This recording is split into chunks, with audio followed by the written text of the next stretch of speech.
Olá, pessoal! Na semana passada, na nossa aula passada, nós falamos um pouquinho mais sobre o simbolismo. Foi, na verdade, uma introdução sobre o simbolismo, o contexto histórico, as principais características e o principal autor, que é o Cruz e Souza, no simbolismo brasileiro. E hoje nós analisaremos, então, um poema do Cruz e Souza para tentar desvendar aí o que esse poema fala, sobre o que fala, o simbolismo por trás do poema e também encontrar algumas das principais características do simbolismo, que é uma escola literária bem complicadinha, ela é bem diferente das outras escolas literárias como um todo.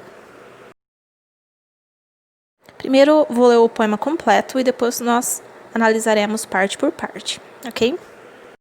O poema chama Cavador do Infinito. Com a lâmpada do sonho desce aflito e sobe aos mundos mais imponderáveis, vai abafando as queixas implacáveis da alma o profundo e soluçado grito. Ânsias, desejos, tudo a fogo escrito. Sente em redor nos astros inefáveis, cava nas fundas eras insondáveis o cavador do trágico infinito. E quanto mais pelo infinito cava, mais o infinito se transforma em lava, e o cavador se perde nas distâncias. Alto levanta a lâmpada do sonho, e com seu vulto pálido e tristonho, cava os abismos das eternas ânsias. É um poema que é bem complicadinho, né? Ele tem um simbolismo bem profundo, e vocês vão perceber que algumas palavras elas se repetem, algumas palavras elas têm a ver muito com símbolos, e nós vamos analisar agora. Esse poema ele vai falar sobre uma simbologia de busca do eu lírico, né, que é o narrador desse poema, pelo que ele é, né, pela essência do que ele é. Então, quando ele fala de cavador do infinito, é para tentar entrar mais a fundo na sua essência, no seu ser, e tentar descobrir todas as suas camadas, né? Como o ser humano ele é tão cheio de camadas, tão complexo, esse cavador do infinito, né? Cavador porque ele está descobrindo, e infinito porque as camadas do ser humano nunca terminam, né?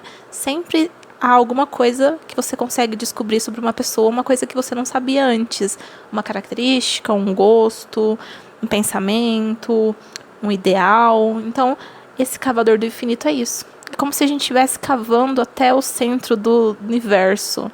Não tem fim nunca. E você sempre vai descobrir coisas novas, coisas interessantes, coisas assustadoras. E isso é o que o poema quer dizer. E esse infinito, né, essa coisa desconhecida, essa coisa que você não consegue medir, é vista em vários adjetivos que o poeta utiliza. Então, por exemplo, ali no verso 3, ele fala implacável. No verso 6, fala inefável. No verso 7, fala insondável. São coisas que, tudo que começa com esse né, de implacável, inefável, insondável, são coisas que são impossíveis, que elas são difíceis de alcançar, difíceis de explicar, difíceis de medir. Então, tudo isso que é até mesmo infinito, né? Infinito tem o in também no começo, que é uma coisa que você não consegue medir, que você não consegue explicar, que você não consegue contar totalmente. Então, essa ideia de imprecisão, que é uma característica também simbolista.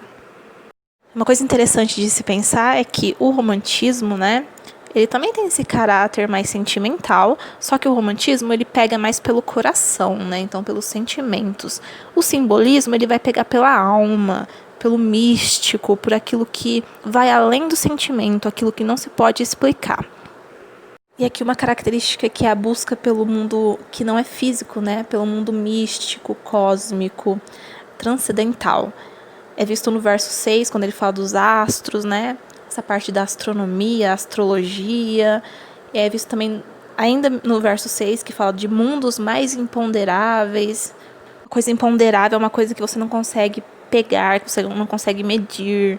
Então, tudo que tem a ver com o místico é uma coisa que você não consegue explicar, não consegue medir, não consegue pegar. Ela é impalpável. A gente fala de religião, por exemplo, das crenças.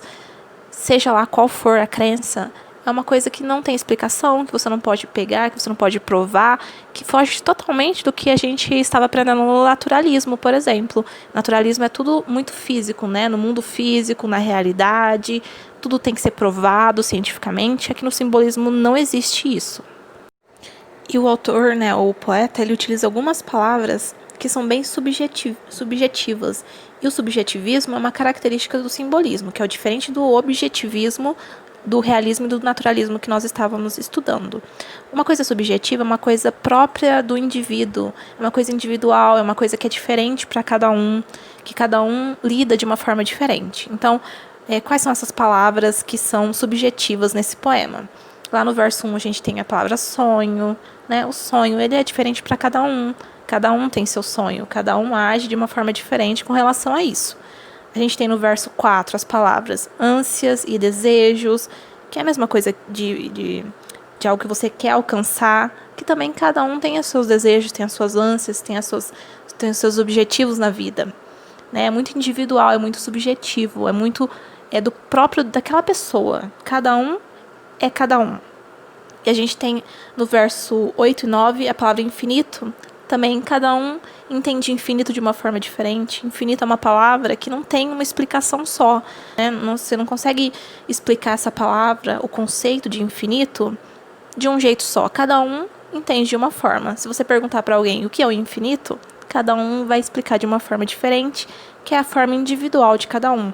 Então, tudo que é muito individual, que cada um pensa diferente, é uma coisa subjetiva. E essa é a principal característica do simbolismo. E para finalizar, o que esse poema quer dizer, o eu lírico, que é o narrador do poema e que é diferente do autor, né, do poeta, é um narrador criado pelo poeta. Então, o eu lírico, ele começa cavando o infinito. Então, esse cavar o infinito é a busca dele pelos desejos que ele tem, pelos seus sonhos, que parecem muito distantes, que parecem muito difíceis e até mesmo impossíveis. Então, esse é o começo do poema. E aí ele continua a buscar isso, né?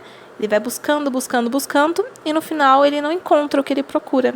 Então, os poemas simbolistas, eles sempre terminam sem, de fato, o eu lírico conseguir o que ele quer, porque o que ele quer é muito impalpável, é muito difícil de explicar, é muito difícil de conseguir.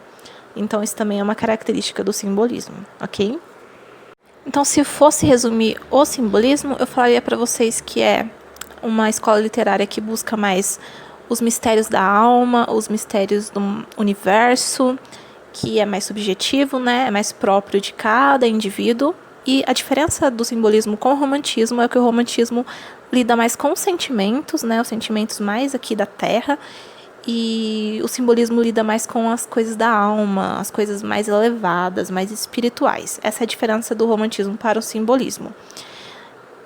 Então, nós já falamos sobre realismo, naturalismo, simbolismo. E o último, né, a última escola literária sobre o qual falaremos é o parnasianismo. Na próxima aula nós já começamos a falar sobre o parnasianismo. E assim a gente encerra a parte de literatura do segundo colegial. Então a gente já termina aqui a parte de literatura do segundo colegial e a matéria também já está terminando.